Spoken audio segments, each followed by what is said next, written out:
நீங்களாம் சொல்கிற மாதிரி தமிழ்நாட்டை நீட்டை பேன் பண்ணிவிட்டு 12th கட் ஆஃபை வச்சு முன்னாடி கொடுத்துட்டு இருந்த மாதிரி எம்பிபிஎஸ் சீட்டெல்லாம் கொடுத்துட்டா ஃபேராக இருக்குமா? 10 வருஷத்துக்கு முன்னாடி தமிழ்நாட்டில் இருக்க ப்ரைவேட் காலேஜஸ்லாம் 35%லேருந்து 50% வரைக்கும் மேனேஜ்மெண்ட்டில் சீட் கொடுத்துட்டு இருந்தான். அப்போ ஒரு சீட்டோட வேல்யூ அப்போவே 80 lakhs கிட்ட இருந்துச்சு. இப்போ திரும்ப வந்தால் எவ்வளோ கரப்ஷன்ஸ் வரும் தெரியுமா? அந்த சிஸ்டம் திரும்ப வந்துச்சுன்னா 12th சரியாக பர்ஃபார்ம் பண்ண முடியாத ஸ்டூடெண்ட்ஸோட கரியர்லாம் அங்கேயே போயிடும். சில பேரண்ட்ஸ்லாம் நம்மளோட பசங்களோட லைஃப் வீணாயிடக்கூடாதுன்னு சொல்லி வீட்டை விற்று நிலத்தை விற்று எப்படியோ டொனேஷனை கட்டி டாக்டர் சீட்டை வாங்கி கொடுத்துருவாங்க. அதனால தமிழ்நாட்டில் நல்ல டாக்டர்ஸை ப்ரொடியூஸ் பண்ண முடியும்னு நீ நினைக்கிறியா? நீட் இருக்கிறதுனால கவர்மெண்ட் ஸ்கூல் ஸ்டூடெண்ட்ஸ்லாம் வந்து ஈஸியாக கிளியர் பண்ண முடியல, ரொம்ப கஷ்டமாக இருக்குன்னு ப்ரொடெஸ்ட் பண்ணிட்டு இருக்கல. ஹிந்து நியூஸ் பேப்பரில் நியூஸ் வந்திருக்கு. 2022 நீட்டில் வேலூரில் இருக்க ராணிப்பேட்டில் இருந்து மட்டும் 45 கவர்மெண்ட் ஸ்டூடெண்ட்ஸ் வந்து நீட்டை கிளியர் பண்ணி இப்போ டாக்டருக்கு படிச்சுக்கிட்டு இருக்காங்க. இதெல்லாம் எப்படி நடந்துச்சு? அவங்களாம் எந்த கோச்சிங் சென்டரில் போய் கோச்சிங் எடுத்து இருந்திருப்பாங்க?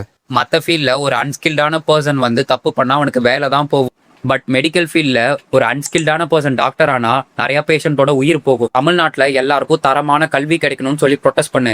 அதுக்கப்புறம் தமிழ்நாட்டில் இருந்து ஆல் இந்தியா ரேங்க் ஹோல்டர்ஸ் எத்தனை பேர் வராங்கன்னு பாரு.